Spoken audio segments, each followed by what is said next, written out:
दोस्तों नमस्कार।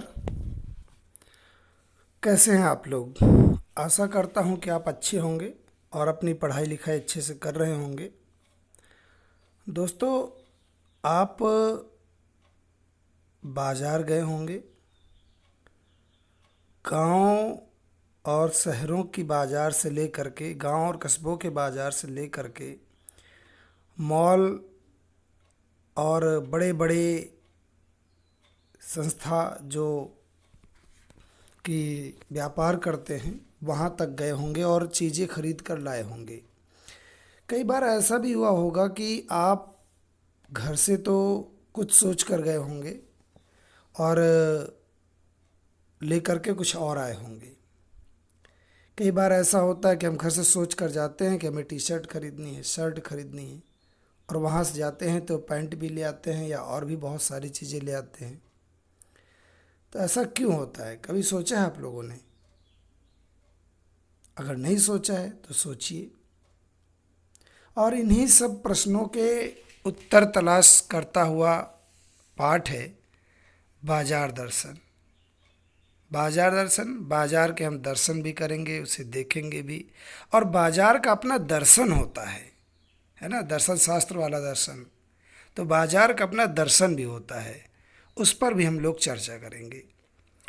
जैनेंद्र कुमार का ये निबंध है, आज हम लोग इसका अध्ययन करेंगे। मैं हूँ शैलेंद्र, ये है मेरा परिचय। तो आइए शुरू करते हैं। सबसे पहले जैनेंद्र जी का जीवन परिचय देख लेते हैं। प्रसिद्ध उपन्यासकार जैनेंद्र कुमार का जन्म 1905 ईस्वी में अलीगढ़ में हुआ था। बचपन में इनके पिताजी का देहांत हो गया था और इनके मामा जी के यहाँ इनका पालन पोषण हुआ। प्रारंभिक शिक्षा हस्तिनापुर में हुई और उच्च शिक्षा का काशी हिंदू विश्वविद्यालय में संपन्न हुई। इनकी साहित्य सेवा के कारण इन्हें 1984 में भारत भारती सम्मान मिला। इसके अलावा भारत सरकार ने पद्म भूषण से सम्मानित किया और साहित्य अकादमी पुरस्कार भी इनको मिला है। इनका देहांत 1990 में हुआ। जन्म 1905, मृत्यु 1990। पुरस्कार भारत भारती, पद्म भूषण और साहित्य अकादमी। शिक्षा काशी हिंदू विश्वविद्यालय, है ना। तो अब चलिए इनकी रचनाओं के बारे में जानते हैं। रचनाओं में सबसे पहले उपन्यास परख, सुनीता, त्यागपत्र, कल्याणी, जयवर्धन, मुक्तिबोध। कहानी संग्रह में वातायन, एक रात, दो चिड़िया, फांसी, नीलम देश की राजकन्या, पाजेब।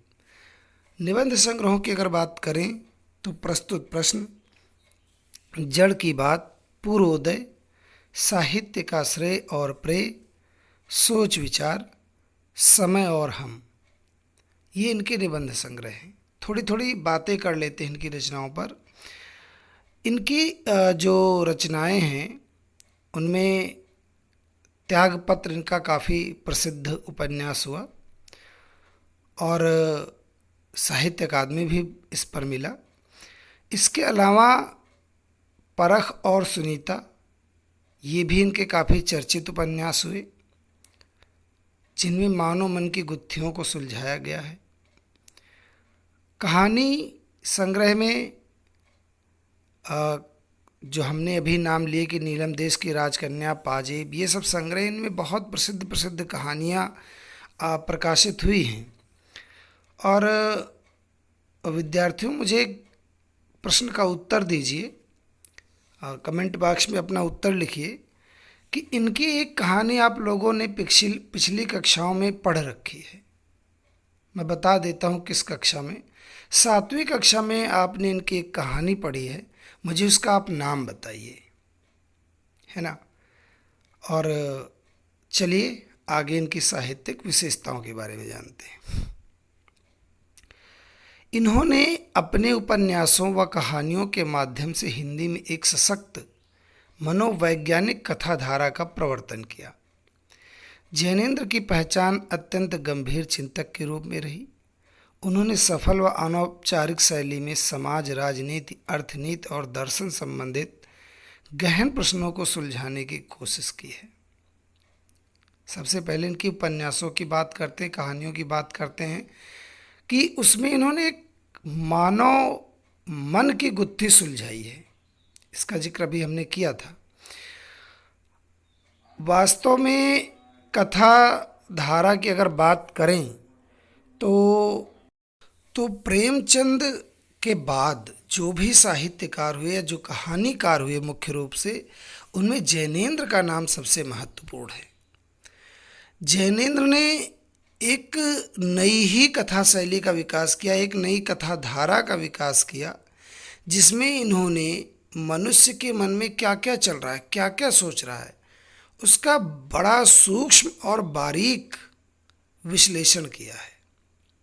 तो ये इनकी विशेषता है, इनके उपन्यासों की, इनकी कहानियों की ये विशेषता है। दूसरा, इन्होंने निबंध में बड़े बड़े ही गहन या गंभीर प्रश्नों को हल किया है, उसके बारे में चर्चा की है, लेकिन विशेषता ये रही है कि बड़े ही सरल और अनौपचारिक ढंग से कि बात लोगों को समझ में आए। अभी इसका उदाहरण आप इसी निबंध में देखेंगे जो हम लोग पढ़ने वाले हैं, बाजार दर्शन। उसमें भी बड़ी सरल शैली का इस्तेमाल किया है, भाषा का इस्तेमाल किया है। और अनौपचारिक शैली का मतलब होता है कि जिसे पाठक से बातचीत करते हुए, है ना, कहीं भी आपको नहीं लगेगा कि बड़े ही कठिन शब्दों का इस्तेमाल करते हुए उन्होंने अपनी बात बड़े ही औपचारिक ढंग से की, एकदम जैसे कि तो ऐसा कुछ इन्होंने नहीं किया है। जैनेन्द्र जी की भाषा शैली की बात करें तो अत्यंत सरल, सहज व भावानुकूल है, भाव के अनुकूल है। तत्सम शब्दों का प्रयोग किया है और साथ में उर्दू फारसी के भी शब्दों का प्रयोग दिखाई देता है। ये इनकी साहित्यिक विशेषताएं हैं। चलिए पाठ शुरू करते हैं। तो इनमें महत्वपूर्ण अंशों की व्याख्या हम देखेंगे। वैसे मैंने कोशिश की है कि लगभग सभी अंश उसके ले लिए जाएं, लेकिन बावजूद इसके पाठ लंबे होते हैं और बहुत कुछ उसमें नहीं लिया जा सकता। तो इसलिए मैं आपसे ये कहूँगा कि अगर आपको कहीं भी लगता है कि अगर कोई अंश छूट गया है या लगता है कि आपको इसकी व्याख्या होनी चाहिए, तो मुझे ज़रूर बताइएगा और मैं उसके लिए अलग से एक अपडेटेड वीडियो लेकर के आ जाऊंगा। लेकिन ये ध्यान रखिएगा कि आप पूरा पाठ सबसे पहले पढ़िए और उसके बाद ये वीडियो देखिए। उसके बाद भी अगर कुछ चीज़ें बचती तब हमें बताइए।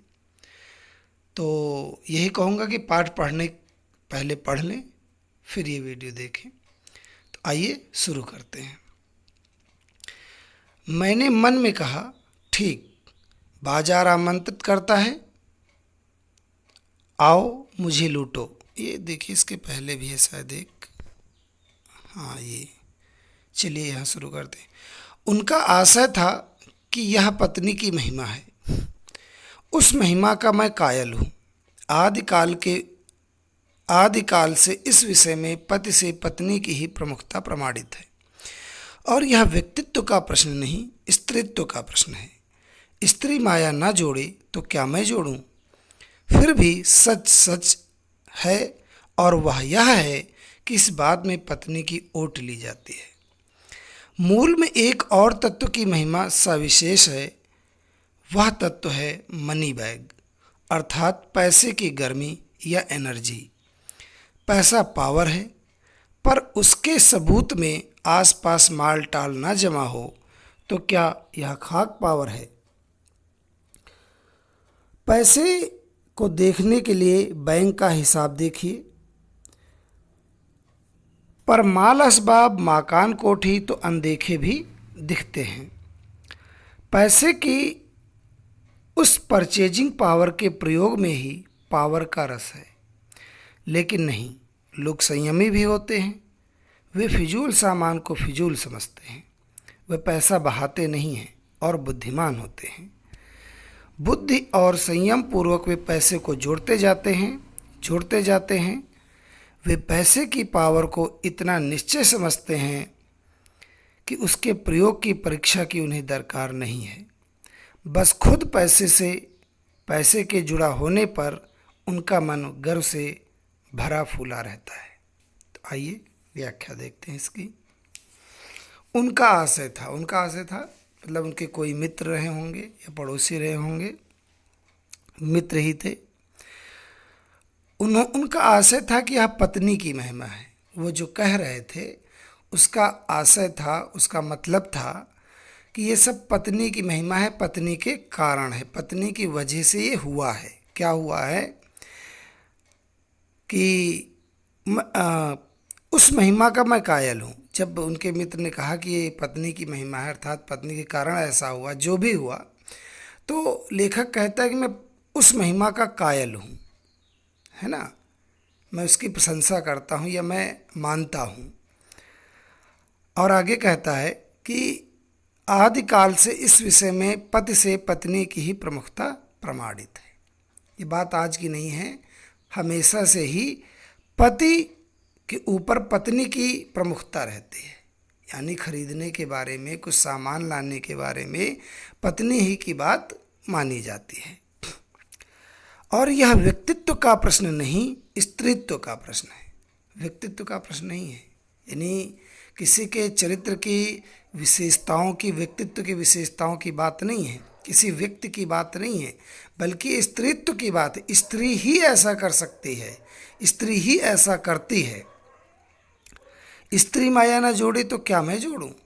स्त्री ही माया जोड़ने का कारण होती है, स्त्री ही सामान बटोरने का कारण होती है, संसाधन बटोरने का कारण होती है। ये वास्तव में लेखक ने अपने मित्र की बातों पर व्यंग्य किया है कि स्त्री की बात वो कहते हैं, उसके मित्र कहते हैं स्त्री की महिमा, जबकि ऐसा सच नहीं है। लिखते हैं कि फिर भी सच सच है, और वह यह है कि इस बात में पत्नी की ओट ली जाती है। समझ रहे हैं बच्चों? सच क्या है? सच यह है कि पत्नी की ओट ली जाती है। पैसा तो खर्च पति को भी करना है, लेकिन वो पत्नी को आगे कर देते हैं कि पत्नी की वजह से, पत्नी के कारण है, पत्नी की वजह से मैंने इसको खरीदा है, पत्नी ही लेकर के आई है। पत्नी की ओट ली जाती, आड़ ली जाती है। मूल में एक और तत्व की महिमा सविशेष है। मूल कारण क्या है? मूल कारण यह है कि यह तत्व है मनी बैग, अर्थात पैसे की गर्मी या एनर्जी। जब हमारे पास पैसा होता है तो हम उसको कहीं ना कहीं खर्च ही करते हैं, और खर्च क्या करते हैं? उसको दिखाते हैं कि मेरे पास पैसा है। मनी बैग अर्थात पैसों की गर्मी, अर्थात एनर्जी। पैसों में जो एनर्जी है, पैसे में जो ऊर्जा है, उसी के कारण सामान खरीद कर आया है। पर उसके सबूत में आसपास माल टाल ना जमा हो तो क्या खाक पावर है ना? पैसे गर्मी कब दिखेगी? मनी बैग कब दिखेगा? पैसे का पावर कब दिखेगा? पैसे की एनर्जी कब दिखेगी? जब आपके पास बंगला हो, गाड़ी हो, है ना, और भी बहुत सारी चीज़ें दिखाई दें आपके आसपास, फ्रिज, कूलर, दुनियादारी, जितनी चीज़ें, संसाधन होते हैं घर में इकट्ठे किए जाते हैं, वो इस बात का संकेत करते हैं कि आपके पास पैसे हैं, है ना। अब किसी के पास झोपड़ी है तो क्या पता चलेगा कि उसके पास पैसा है? नहीं पता चलेगा, है ना। तो पैसे को देखने के लिए बैंक हिसाब देखिए। हाँ, एक चीज़ की जा सकती है कि बैंक हिसाब देखिए, लेकिन बैंक हिसाब देखने के लिए आपको पासबुक देखनी पड़ेगी, किताब देखनी पड़ेगी। लेकिन अगर माल असबाब हो, है ना, चीज़ें हों, तो बिना दिखाए ही दिख जाती हैं। मकान, कोठी इत्यादि हो तो अपने आप दिख जाती हैं। यही बात हमने की। पैसे की उस परचेजिंग पावर के प्रयोग में ही पावर का रस है।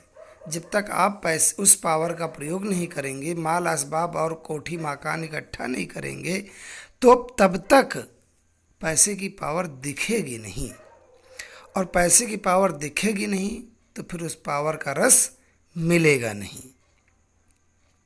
पैसे की उस परचेजिंग पावर के प्रयोग में ही पावर का रस है, लेकिन नहीं, परंतु ऐसा भी नहीं है, क्योंकि कुछ लोग संयमी होते हैं और उनमें फिजूल खर्ची को लोग फिजूल समझते हैं और साथ ही बुद्धिमानी पूर्वक पैसे को खर्च करते हैं। जहाँ पे आवश्यकता होती वहीं पर खर्च करते हैं, बाकी संयमी बने रहते हैं, संयम के साथ, धैर्य के साथ उस पर पैसे को खर्च करते हैं।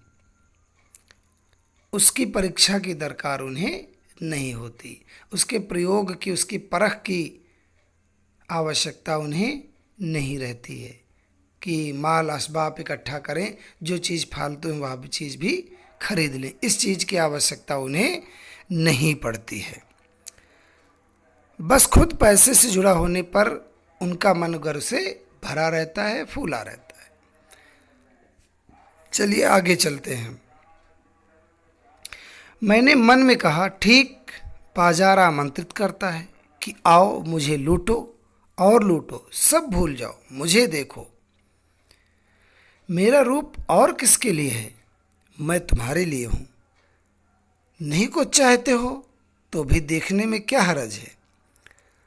अजी आओ भी। इस आमंत्रण में यह खूबी है कि आग्रह नहीं है, आग्रह तिरस्कार जगाता है। लेकिन ऊंचे बाजार का आमंत्रण मूक होता है और उससे चाह जगती है। चाह मतलब अभाव।